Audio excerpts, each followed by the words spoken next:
Guys, I don't know what's going on. I don't know if I've ever seen an implosion quite like this with politics before. I mean, the Trump campaign seems like it is absolutely falling apart.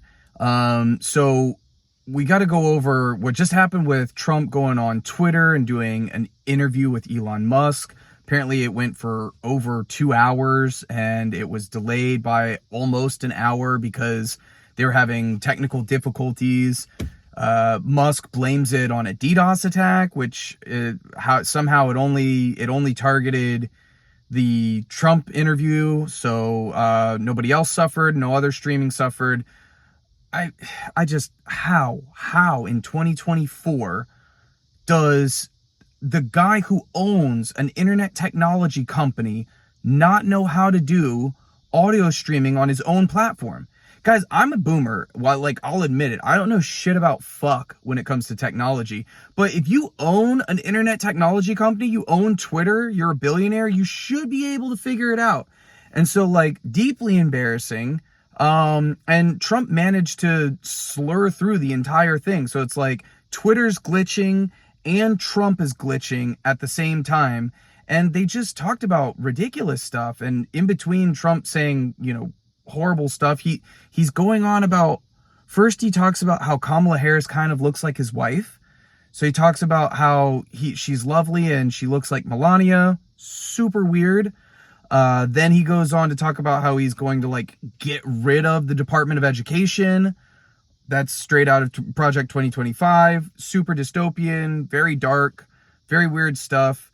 And then he starts praising Elon Musk about, like, firing striking workers. So just a disaster, just a complete mess. And not a couple of days ago, you have Trump doing a campaign rally out in Montana, and his team is playing My Heart Will Go On by Celine Dion, the theme song to Titanic, a movie about a sinking ship. And like I said, I've never seen anything like this, but he just seems like he's falling apart, man. I mean, like, Trump's always been erratic. Trump's always been insane. And I think that when he gets more desperate, he just sinks lower. And so you're just seeing, like, these really flaccid attacks about how, like, Kamala Harris is low IQ. Kamala Harris is a radical leftist. He's literally going to say that about any Democrat. Kamala Harris, she's, incompetent. He literally said, so there's no substance to anything that he's saying. Most of it is just gutter politics. And then the attacks on Tim Walz are even worse because, like, they're going after him on, well, you didn't go to Iraq, so that means that, like, you abandoned your unit. Like, it's the 2004 strategy all over again. It's the same guy. It's La Savita is the same guy who tried to do the thing with John Kerry, take his military service, turn it into something where it's actually going against him. But, like, it's so funny because, like, JD Vance is attacking him over not going to a bullshit war that was based on lies. And also, by the way, he was already going to retire 2 months before they ever shipped out to Iraq, before his unit was even called up.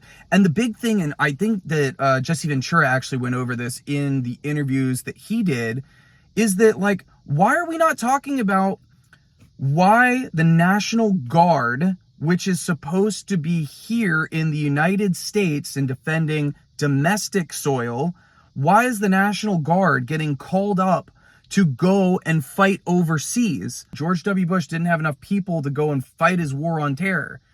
And they're trying to use that as a thing against Tim Walz. So it's just, it's not going to land. And I've never seen a campaign go so badly in such a short amount of time.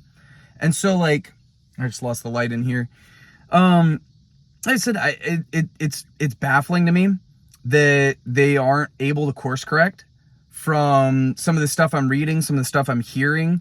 It looks like the Trump campaign, his advisors are trying to get him to talk more about, like, why the Democrats are bad, why the policy is bad. They're trying to steer him back in that direction.